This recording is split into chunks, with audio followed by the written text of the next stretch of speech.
Le dépositaire infidèle. Fable 1 du livre 9e des Fables de Jean de La Fontaine. Un enregistrement de Jean Lambert pour LibriVox.org. Le dépositaire infidèle. Grâce aux filles de mémoire, j'ai chanté des animaux. Peut-être d'autres héros m'auraient acquis moins de gloire. Le loup, en langue des dieux, parle aux chiens dans mes ouvrages. Les bêtes, à qui mieux y font divers personnages. Les uns fous, les autres sages, de telle sorte pourtant que les fous vont l'emportant. La mesure en est plus pleine. Je mets aussi sur la scène des trompeurs, des scélérats, des tyrans et des ingrats, mainte imprudente pécore, force sots, force flatteurs. Je pourrais y joindre encore des légions de menteurs. Tout homme ment, dit le sage. S'il n'y mettait seulement que les gens de bas étage, on pourrait aucunement souffrir ce défaut aux hommes. Mais que tous, tant que nous sommes, nous mentions, grands et petits, si quelque autre l'avait dit, je soutiendrais le contraire.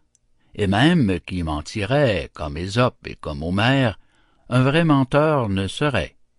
Le doux charme de mensonges, par leur bel art inventé, sous les habits du mensonge, nous offre la vérité.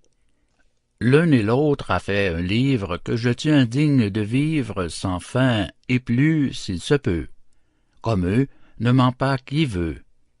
Mais mentir, comme sut faire un certain dépositaire, payé par son propre mot, est d'un méchant et d'un sot. Voici le fait. Un trafiquant de Perse, chez son voisin s'en allant en commerce, mit en dépôt un cent de fer un jour. « Mon fer, dit-il quand il fut de retour. « Votre fer? Il n'est plus. J'ai regret de vous dire qu'un rat l'a mangé tout entier. J'en ai grondé mes gens, mais qu'y faire? Un grenier a toujours quelques trous. » Le trafiquant admire un tel prodige et feint de le croire pourtant. Au bout de quelques jours, il détourne l'enfant du perfide voisin. Puis, à souper, convie le père, qui s'excuse. Il lui dit en pleurant, « Dispensez-moi, je vous supplie. Tous plaisirs pour moi sont perdus. J'aimais un fils plus que ma vie. Je n'ai que lui. Que dis-je? Hélas, je ne l'ai plus. On me l'a dérobé. Plaignez mon infortune. » Le marchand reprit. « Hier au soir, sur la brune, un chat-huant s'en vint votre fils enlever. Vers un vieux bâtiment, je le lui vis porter. » Le père dit, « Comment voulez-vous que je croie qu'un hibou pût jamais emporter cette proie? Mon fils, en un besoin, eût pris le chat-huant. »« Je ne vous dirai point, reprit l'autre, comment. Mais enfin, je l'ai vu de mes yeux, vous dis-je. Et ne vois rien qui vous oblige d'en douter un moment, après que je dis. Faut-il que vous trouviez étrange que les chat-huants d'un pays, où le quintal de fer par un seul rat se mange, enlève un garçon qui pèse un demi-cent? » L'autre vit où tendait cette feinte aventure. Il rendit le fer au marchand, qui lui rendit sa géniture. Même dispute vint entre deux voyageurs. L'un d'eux était de ces conteurs qui n'ont jamais rien vu qu'avec un microscope. Tout est géant chez eux. Écoutez-les. L'Europe, comme l'Afrique, aura des monstres à foison. Celui-ci se croyait l'hyperbole permise. « J'ai vu, dit-il, un chou plus grand qu'une maison. »« Et moi, dit l'autre, un pot aussi grand qu'une église. » Le premier se moquant, l'autre reprit, « Tout doux, on le fit pour cuire vos choux. » L'homme au pot fut plaisant, l'homme au fer fut habile. Quand l'absurde est outré, l'on lui fait trop d'honneur de vouloir par raison combattre son erreur. Enchérir est plus court sans s'échauffer la bile. Fin de Le dépositaire infidèle. Fable première du livre 9e des Fables de La Fontaine. Cet enregistrement appartient au domaine public.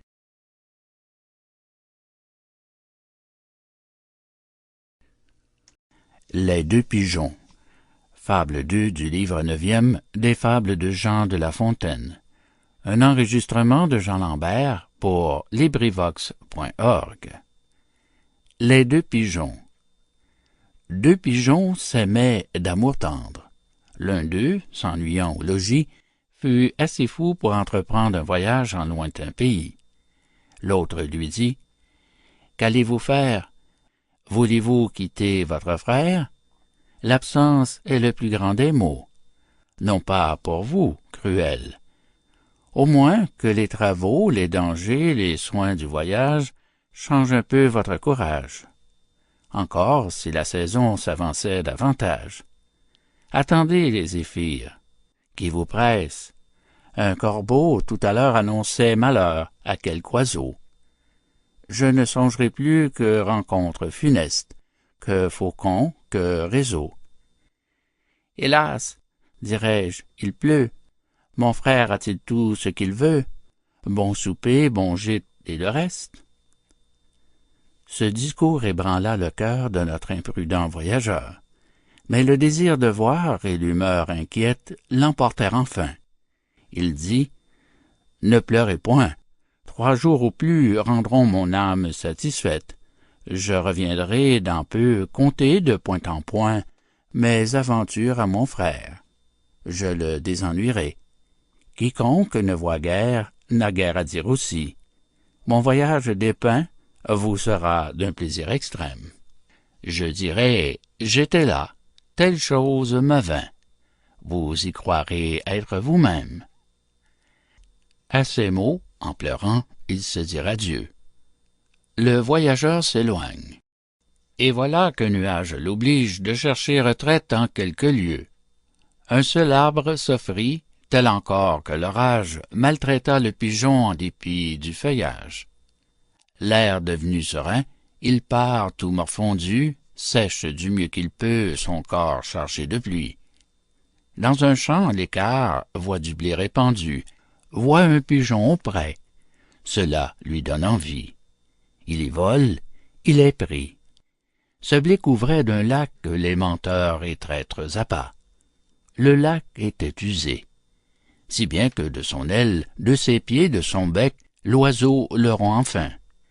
Quelque plume y périt, et le pis du destin fut qu'un certain vautour, à la serre cruelle, vit notre malheureux qui, traînant la ficelle et les morceaux du lac qui l'avaient attrapé, semblait un forçat échappé. Le vautour s'en allait le lier, quand des nus font à son tour un aigle aux ailes étendues. Le pigeon profita du conflit des voleurs, s'envola, s'abattit auprès d'une massure, crut pour ce coup que ses malheurs finiraient par cette aventure. Mais un fripon d'enfant, cet âge et sans pitié, prit sa fronde et du coup tua plus la moitié la volatile malheureuse, qui, maudissant sa curiosité, traînant l'aile et tirant le pied, demi-morte et demi-boiteuse, droit au logis s'en retourna. Que bien, que mal, elle arriva, sans autre aventure fâcheuse. Voilà nos gens rejoints, et je laisse à juger combien de plaisir ils payèrent leur peine. Amants, heureux amants, voulez-vous voyager? Que ce soit aux rives prochaines, soyez-vous l'un à l'autre un monde toujours beau, toujours divers, toujours nouveau. Tenez-vous lieu de tout, comptez pour rien le reste. J'ai quelquefois aimé. Je n'aurais pas alors, contre le Louvre et ses trésors, contre le firmament et sa voûte céleste, changé les bois, changé les lieux, honoré par le pas, éclairé par les yeux, de l'aimable et jeune bergère pour qui, sous l'office de Cythère, je servis engagé par mes premiers serments. Hélas, quand reviendront de semblables moments? Faut-il que tant d'objets si doux et si charmants me laissent vivre au gré de mon âme inquiète? Ah, Si mon cœur osait encore se renflammer, ne sentirais-je plus de charme qui m'arrête? Ai-je passé le temps d'aimer? Fin de Les Deux Pigeons. Fable 2 du livre 9e des Fables de La Fontaine.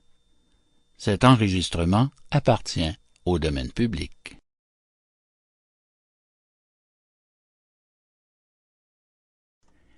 Le singe et le léopard. Fable 3 du livre 9e des Fables de Jean de La Fontaine. Un enregistrement de Jean Lambert pour LibriVox.org. Le singe et le léopard. Le singe avec le léopard gagnaient de l'argent à la foire. Ils affichaient chacun à part. L'un d'eux disait « Messieurs, mon mérite et ma gloire sont connus en bon lieu. Le roi m'a voulu voir. Et si je meurs, il veut avoir un manchon de ma peau, tant elle est bigarrée, pleine de taches, marquetée, et vergetée et mouchetée. » La bigarrure plaît. Partant, chacun le vit. Mais ce fut bientôt fait. Bientôt chacun sortit. Le singe, de sa part, disait « Venez de grâce, venez, messieurs, je fais 100 tours de passe-passe. Cette diversité dont on vous parle tant, mon voisin léopard l'a sur soi seulement. Moi, je l'ai dans l'esprit.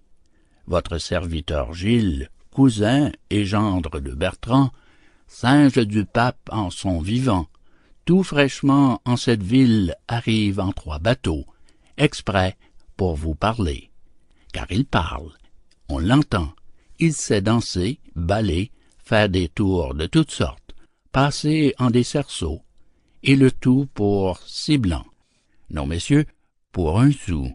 Si vous n'êtes pas contents, nous rendrons à chacun son argent à la porte. » Le singe avait raison. Ce n'est pas sur l'habit que la diversité me plaît, c'est dans l'esprit. L'une fournit toujours des choses agréables, l'autre, en moins d'un moment, lasse les regardants. Oh, que de grands seigneurs aux léopards semblables n'ont que l'habit pour tout talent. Fin de Le singe et le léopard. Fable 3 du livre 9e des Fables de La Fontaine. Cet enregistrement appartient au domaine public.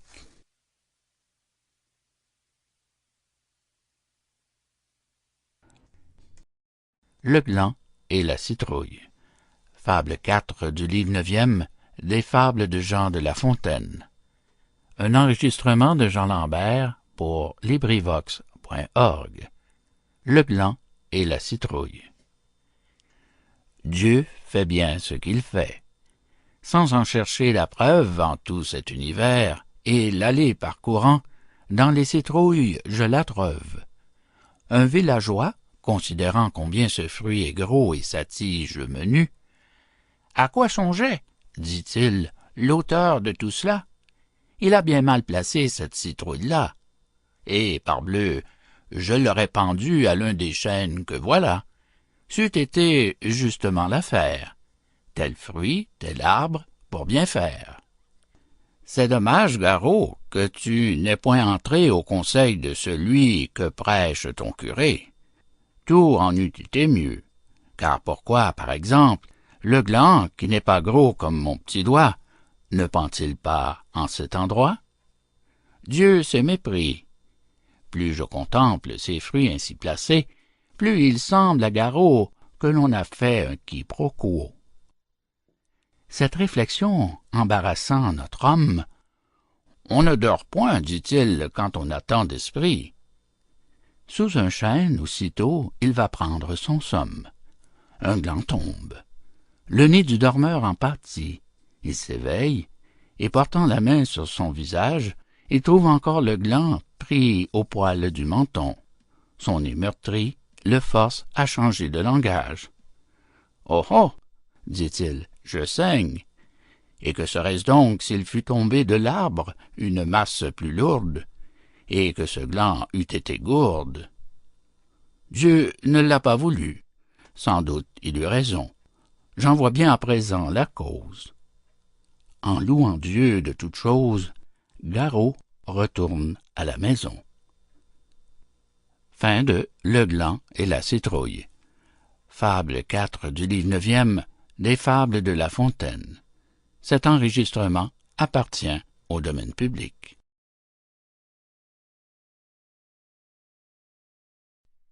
L'écolier, le pédant et le maître d'un jardin.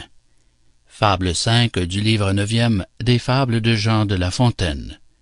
Un enregistrement de Jean Lambert pour LibriVox.org. L'écolier, le pédant et le maître d'un jardin. Certain enfant qui sentait son collège, doublement sot et doublement fripon par le jeune âge et par le privilège qu'ont les pédants de gâter la raison, chez un voisin dérobait, se dit-on, et fleurs et fruits. Ce voisin, en automne, des plus beaux dons que nous offre Pomone, avait la fleur, les autres le rebut. Chaque saison apportait son tribut, car au printemps, il jouissait encore des plus beaux dons que nous présente Flore. Un jour, dans son jardin, il vit notre écolier, qui, grimpant sans égard sur un arbre fruitier, gâtait jusqu'au bouton, d'où ses frêles espérances, avant-coureur des biens que promet l'abondance. Même, il ébranchait l'arbre, et fut tant à la fin que le possesseur du jardin envoya faire plainte au maître de la classe. Celui-ci vint, suivi d'un cortège d'enfants. Voilà le verger plein de gens pires que le premier. Le pédant, de sa grâce, accrut le mal en amenant cette jeunesse mal instruite. Le tout, à ce qu'il dit, pour faire un châtiment qui pût servir d'exemple et dont toute sa suite se souvint à jamais comme d'une leçon. Là-dessus, il cita Virgile et Cicéron, avec force traits de science. Son discours dura tant que la maudite engeance eut le temps de gâter en 100 lieues le jardin. Je hais les pièces d'éloquence hors de leur place et qui n'ont point de fin. Et ne se bête au monde pire que l'écolier, si ce n'est le pédant. Le meilleur de ces deux pour voisins, à vrai dire, ne me plairait aucunement. Fin de L'écolier, le pédant et le maître d'un jardin. Fable 5 des Fables de La Fontaine. Cet enregistrement appartient au domaine public.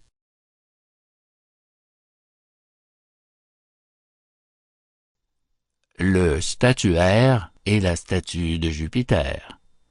Fable 6 du livre 9e des Fables de Jean de La Fontaine. Un enregistrement de Jean Lambert pour LibriVox.org.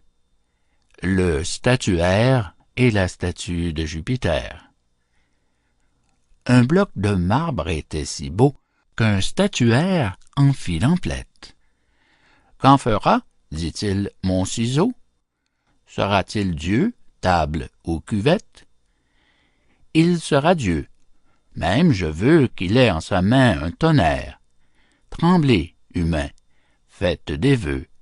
Voilà le maître de la terre. » L'artisan exprima si bien le caractère de l'idole qu'on trouva qu'il ne manquait rien à Jupiter que la parole. Même que l'on dit que l'ouvrier eut à peine achevé l'image, qu'on le vit frémir le premier et redouter son propre ouvrage. À la faiblesse du sculpteur, le poète autrefois n'en dut guère des dieux dont il fut l'inventeur, craignant la haine et la colère. Il était enfant en ceci. Les enfants n'ont l'âme occupée que du continuel souci qu'on ne fâche point leur poupée. Le cœur suit aisément l'esprit. De cette source est descendue l'erreur païenne qui se vit chez tant de peuples répandus. Ils embrassaient violemment les intérêts de leur chimère. Pygmalion devient amant de la Vénus dont il fut père. Chacun tourne en réalité autant qu'il peut ses propres songes. L'homme est de glace aux vérités. Il est de feu pour les mensonges. Fin de Le statuaire et la statue de Jupiter. Fable 6 du livre 9e des Fables de La Fontaine. Cet enregistrement appartient au domaine public.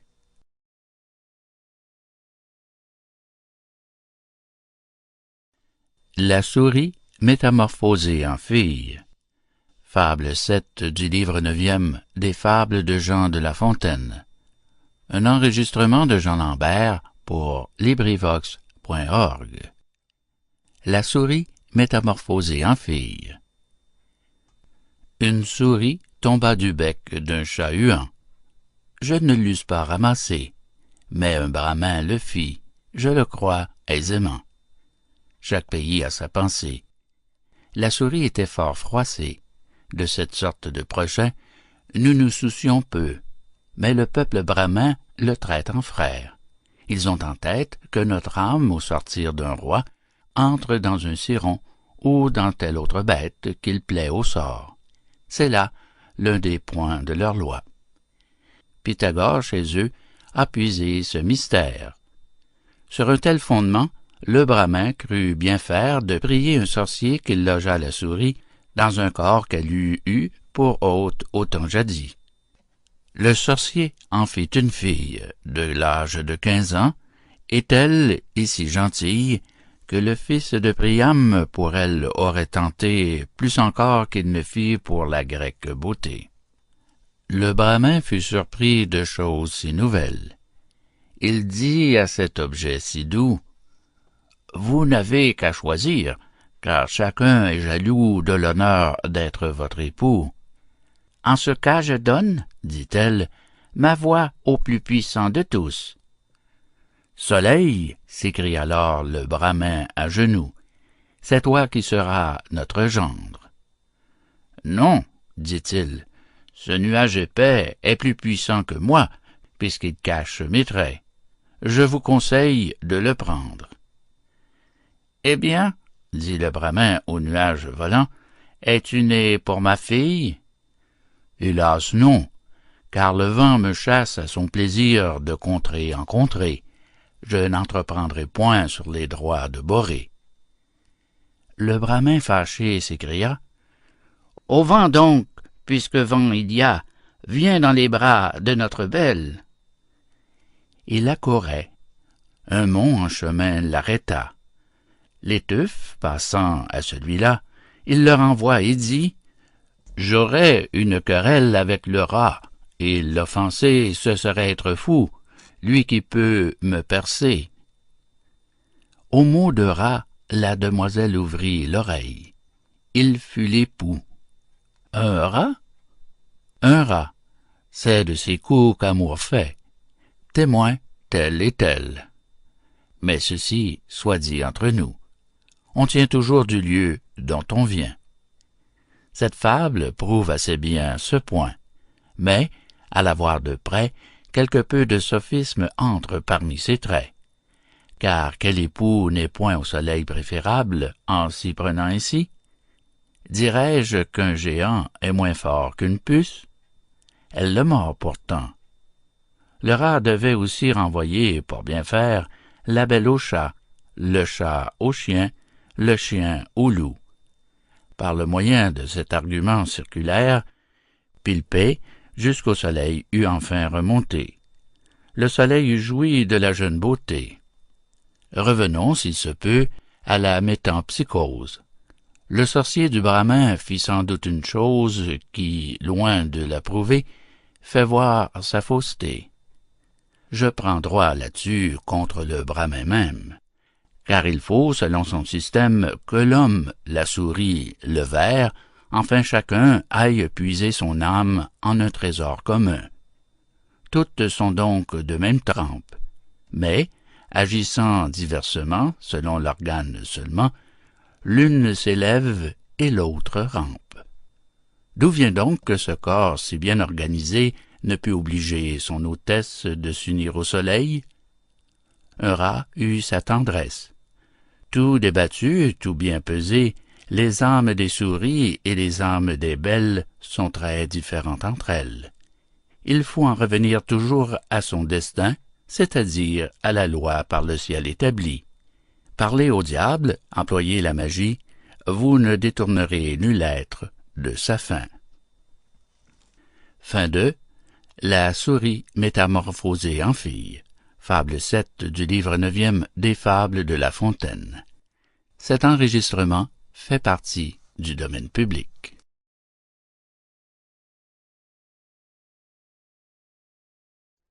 Le fou qui vend la sagesse. Fable numéro 8 du livre 9e des fables de Jean de La Fontaine. Un enregistrement de Jean Lambert pour LibriVox.org. Le fou qui vend la sagesse.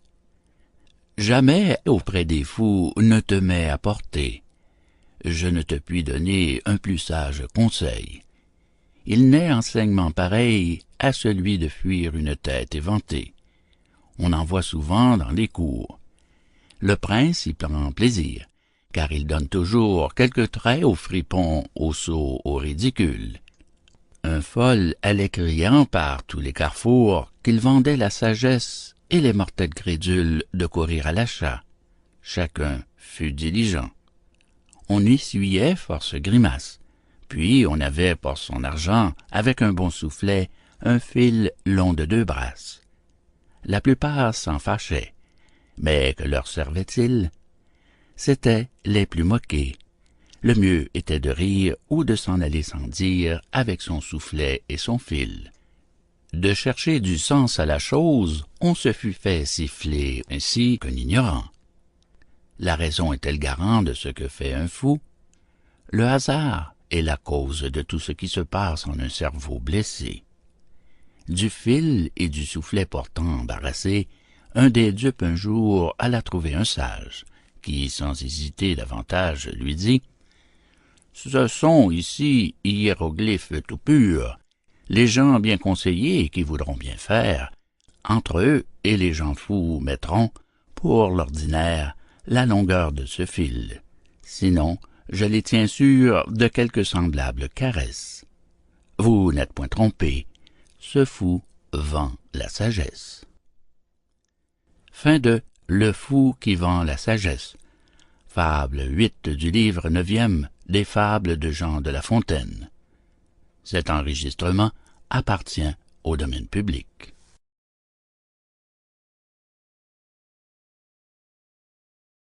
L'huître et les plaideurs. Fable 9 du livre 9e des fables de Jean de La Fontaine. Un enregistrement de Jean Lambert pour LibriVox.org. L'huître et les plaideurs. Un jour, 2 pèlerins sur le sable rencontrent une huître que le flot y venait d'apporter. Ils l'avalent des yeux, du doigt, ils se la montrent. À l'égard de la dent, il fallut contester. L'un se baissait déjà pour ramasser la proie. L'autre le pousse et dit « Il est bon de savoir qui de nous en aura la joie.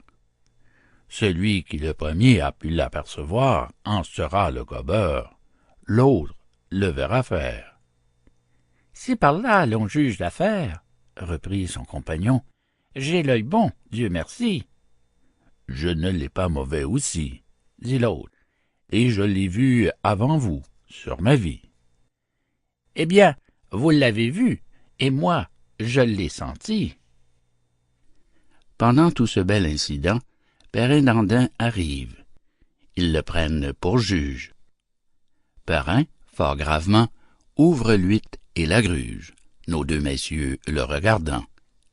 Ce repas fait, il dit d'un ton de président « Tenez, la cour vous donne à chacun une écaille, sans dépens, et qu'en paix, chacun chez soi s'en aille. Mettez ce qu'il en coûte à plaider aujourd'hui, comptez ce qu'il en reste à beaucoup de familles. Vous verrez que Perrin tire l'argent en lui, et ne laisse au plaideur que le sac et les quilles. » Fin de L'huître et les plaideurs. Fable 9 du livre 9e des fables de La Fontaine. Cet enregistrement appartient au domaine public.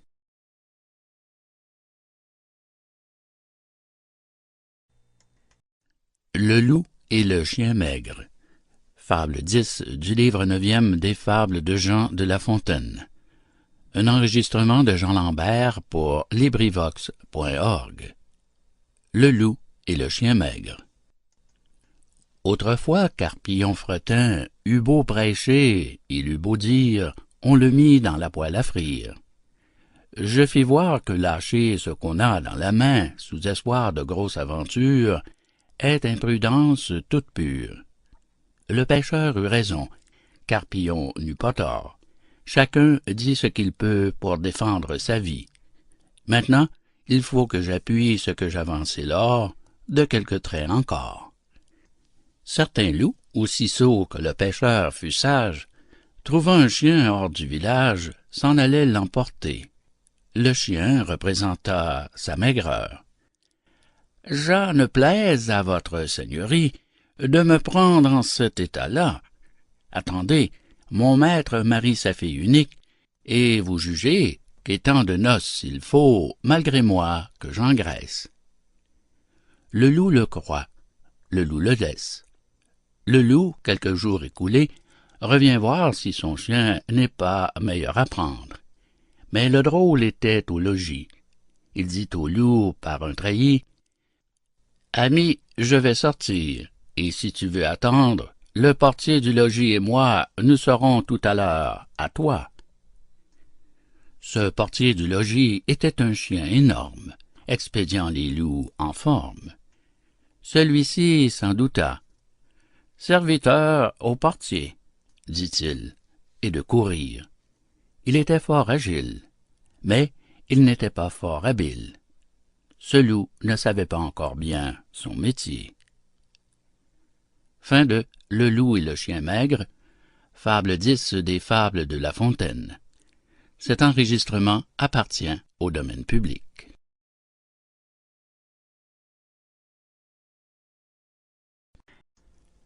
Rien de trop. Fable 11 du livre 9e des Fables de Jean de La Fontaine. Un enregistrement de Jean Lambert pour LibriVox.org. Rien de trop. Je ne vois point de créature se comporter modérément. Il est certain tempérament que le maître de la nature veut que l'on garde en tout. Le fait-on? Nullement.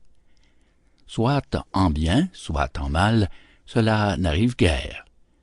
Le blé, riche présent de la blonde Cérès, trop touffu bien souvent épuise les guérets. Et, superfluité s'épandant d'ordinaire et poussant trop abondamment, il ôte à son fruit l'aliment. L'arbre n'en fait pas moins, tant le luxe sait plaire. Pour corriger le blé, Dieu permit aux moutons de retrancher l'excès des prodigues moissons. Tout au travers ils se jetèrent, gâtèrent tout et tout broutèrent. Tant que le ciel permit aux loups d'en croquer quelques-uns, ils les croquèrent tous. S'ils ne le firent pas, du moins, ils y tâchèrent. Puis le ciel permit aux humains de punir ces derniers.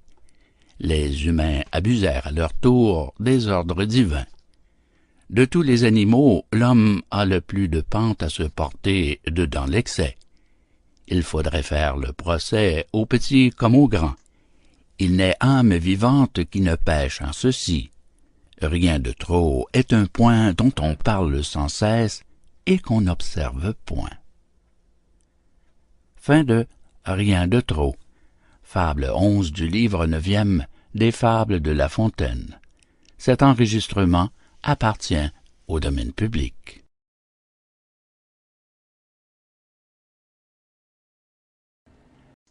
Le cierge. Fable numéro 12 du livre 9e des Fables de Jean de La Fontaine.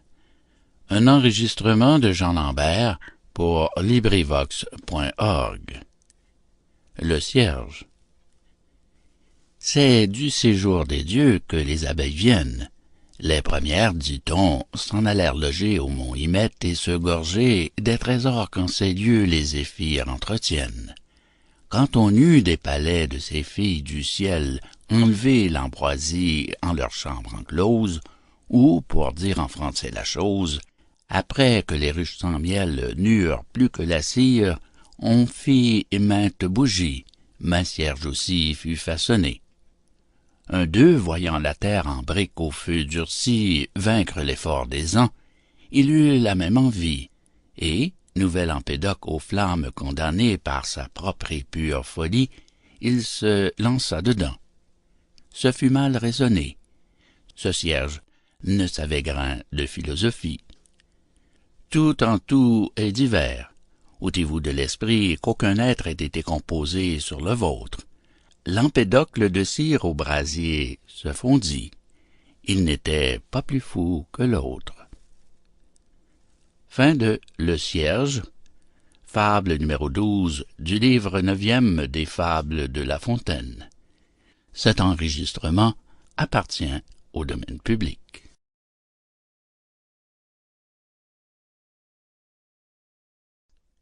Jupiter et le passager.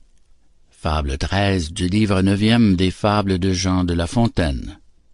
Un enregistrement de Jean Lambert pour LibriVox.org. Jupiter et le passager. Oh, combien le péril enrichirait les dieux si nous nous souvenions des vœux qu'il nous fait faire. Mais, le péril passé, l'on ne se souvient guère de ce qu'on a promis aux cieux. On compte seulement ce qu'on doit à la terre. Jupiter, dit l'impie, est un bon créancier. Il ne se sert jamais d'huissier. Qu'est-ce donc que le tonnerre? Comment appelez-vous ces avertissements? Un passager, pendant l'orage, avait voué 100 bœufs au vainqueur des Titans. Il n'en avait pas un. Vouer 100 éléphants n'aurait pas coûté davantage. Il brûla quelques os quand il fut au rivage. Au nez de Jupiter, la fumée en monta. « Sire Jupin, dit-il, prends mon vœu, le voilà. C'est un parfum de bœuf que ta grandeur respire. La fumée est à part. Je ne te dois plus rien. » Jupiter fit semblant de rire. Mais après quelques jours, le dieu l'attrapa bien, en voyant un songe lui dire qu'un tel trésor était en un tel lieu. L'homme au vœu courut au trésor comme au feu. Il trouva des voleurs, et n'ayant dans sa bourse qu'un écu pour toute ressource, il leur promit 100 talents d'or, bien comptés, et d'un tel trésor. On l'avait enterré dedans telle bourgade. L'endroit parut suspect aux voleurs, de façon qu'à notre prometteur l'un dit « Mon camarade, tu te moques de nous. Meurs, et va chez Pluton porter tes 100 talents en don. » Fin de Jupiter et le passager. Fable 13 du livre 9e des Fables de La Fontaine. Cet enregistrement fait partie du domaine public.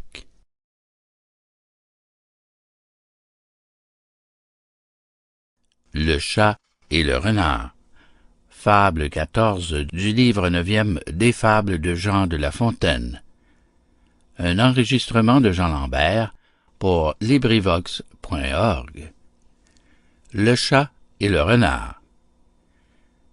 Le chat et le renard, comme beaux petits saints, s'en allaient en pèlerinage. C'étaient deux vrais tartuffes, deux archipatelins, deux francs pattes pelues, qui, des frais du voyage, croquant maintes volailles, escroquant maints fromages, s'indemnisaient à qui mieux. Le chemin étant long et partant ennuyeux, pour l'accourcir, ils disputèrent. La dispute est d'un grand secours, sans elle, on dormirait toujours. Nos pèlerins s'égousillèrent. Ayant bien disputé, l'on parla du prochain. Le renard au chat dit enfin « Tu prétends être fort habile. En sais-tu tant que moi? J'ai 100 ruses au sac. » « Non, » dit l'autre, « je n'ai qu'un tour dans mon bissac, mais je soutiens qu'il en vaut 1000. » Eux de recommencer la dispute à l'envi. Sur le que si, que non, tous deux étant ainsi, une meute apaisa la noise. Le chat dit au renard « Fouille en ton sac, ami. Cherche en ta cervelle matoise un stratagème sûr. Pour moi, voici le mien. » À ces mots sur un arbre, il grimpa bel et bien. L'autre fit 100 tours inutiles, entra dans son terrier, mit 100 fois en défaut tous les confrères de Briffaut. Partout, il tenta des asiles, et ce fut partout sans succès. La fumée est pourvue, ainsi que les bassets. Au sortir d'un terrier, deux chiens aux pieds agiles l'étranglèrent du premier bond. Le trop d'expédients peut gâter une affaire. On perd du temps au choix, on tente, on veut tout faire. N'en ayons qu'un, mais qu'il soit bon. Fin de Le chat et le renard.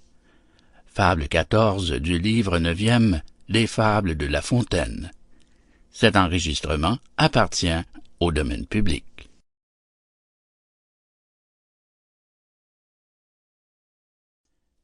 Le mari, la femme et le voleur. Fable 15 du livre 9e des Fables de Jean de La Fontaine. Un enregistrement de Jean Lambert pour LibriVox.org. Le mari, la femme et le voleur. Un mari fort amoureux de sa femme, bien qu'il fût jouissant, se croyait malheureux. Jamais œillade de la dame, propos flatteurs et gracieux, mots d'amitié ni doux sourires, déifiant le pauvre sire, n'avait fait soupçonner qu'il fût vraiment chéri. Je le crois, c'était un mari. Il ne tint point à l'hyménée, que, content de sa destinée, il n'en remercia les dieux. Mais quoi?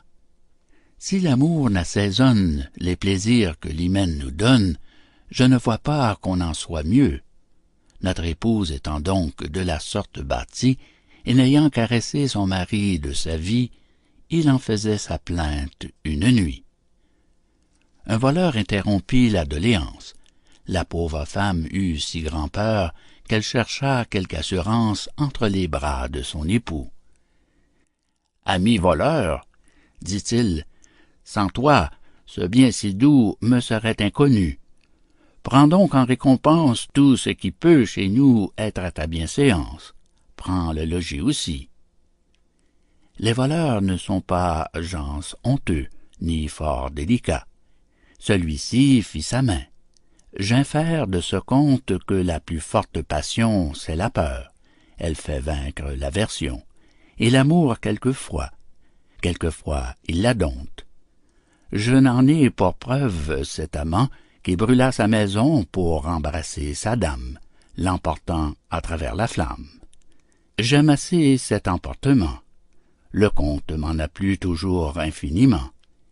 Il est bien d'une âme espagnole et plus grande encore que folle. Fin de Le mari, la femme et le voleur. Fable 15 du livre 9e des Fables de La Fontaine. Cet enregistrement fait partie du domaine public.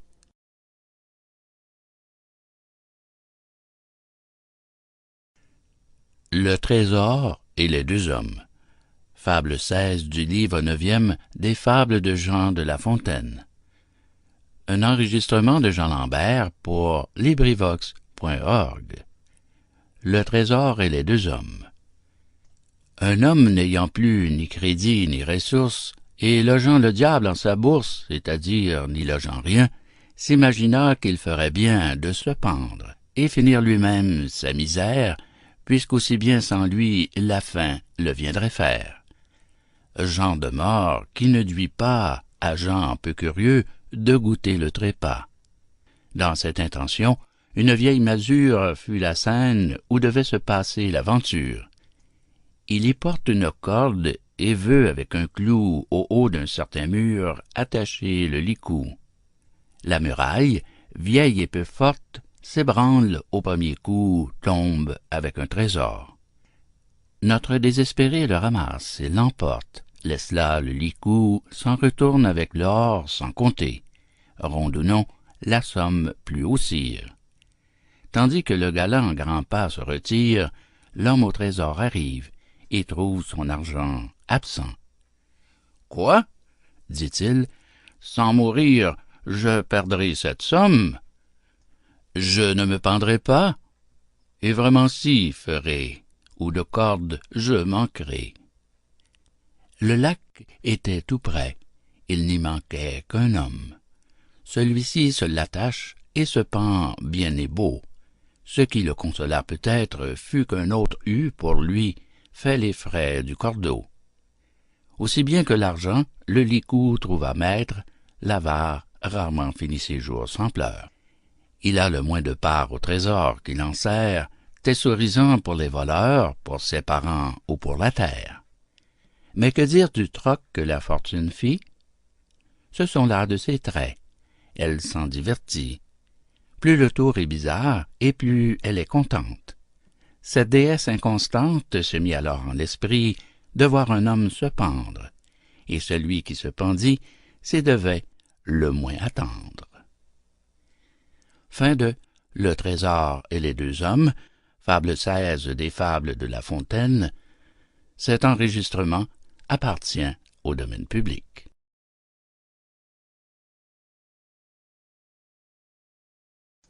Le singe et le chat. Fable 17 du livre 9e des fables de Jean de La Fontaine. Un enregistrement de Jean Lambert pour LibriVox.org.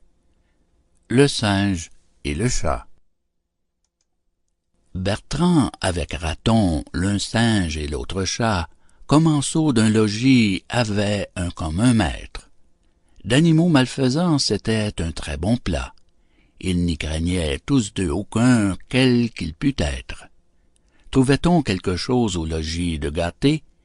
L'on ne s'en prenait point aux gens du voisinage. Bertrand dérobait tout. Raton, de son côté, était moins attentif aux souris qu'au fromage. Un jour, au coin du feu, nos deux maîtres fripons regardaient rôtir des marrons. Les escroquer était une très bonne affaire. Nos galants y voyaient double profit à faire.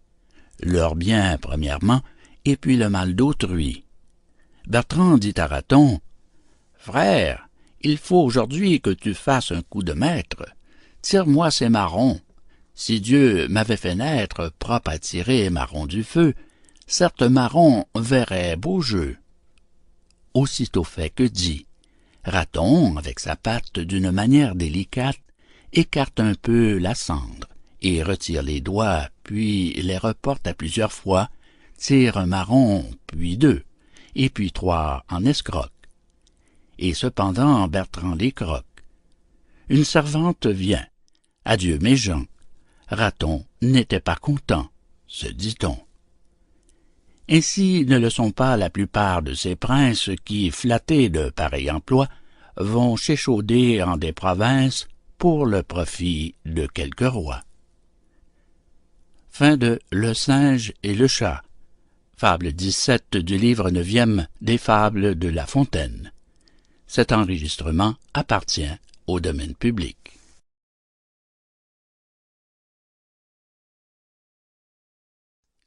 Le Milan et le rossignol. Fable 18 du livre 9e des fables de Jean de La Fontaine. Un enregistrement de Jean Lambert pour LibriVox.org. Le Milan et le rossignol. Après que le Milan, manifeste voleur, eut répandu l'alarme en tout le voisinage et fait crier sur lui les enfants du village, un rossignol dans ses mains tomba par malheur. Le héros du printemps lui demande la vie. Aussi bien que manger en qui n'a que le son, écoutez plutôt ma chanson, je vous raconterai Thérée et son envie. Qui? Thérée? Est-ce un mets propre pour les Milans? Non pas, c'était un roi dont les feux violents me firent ressentir leur ardeur criminelle. Je m'en vais vous en dire une chanson si belle qu'elle vous ravira. Mon chant plaît à chacun. Le Milan alors lui réplique. Vraiment, nous voici bien. Lorsque je suis à jeun, tu me viens parler de musique. J'en parle bien au roi. Quand un roi te prendra, tu peux lui conter ses merveilles. Pour un Milan, il s'en rira. Ventre affamé n'a point d'oreille. Fin de Le Milan et le rossignol. Fable 18 du livre 9e des fables de Jean de La Fontaine.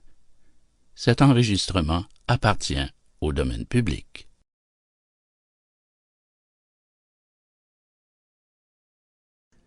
Le berger et son troupeau. Fable 19 du livre 9e des fables de Jean de La Fontaine. Un enregistrement de Jean Lambert pour LibriVox.org. Le berger et son troupeau. Quoi? Toujours il me manquera quelqu'un de ce peuple imbécile. Toujours le loup m'engobera. J'aurais beau les compter. Ils étaient plus de 1000 et m'ont laissé ravir notre pauvre Robin. Robin Mouton qui par la ville me suivait pour un peu de pain et qui m'aurait suivi jusqu'au bout du monde. Hélas, de ma musette il entendait le son. Il me sentait venir 200 pas à la ronde. Ah, le pauvre Robin Mouton! Quand Guillot eut fini cette oraison funèbre et rendu de Robin la mémoire célèbre, il harangua tout le troupeau, les chefs, la multitude, et jusqu'au moindre agneau, les conjurant de tenir ferme. Cela seul suffirait pour écarter les loups. Foi de peuple d'honneur, ils lui promirent tous de ne bouger non plus qu'un terme.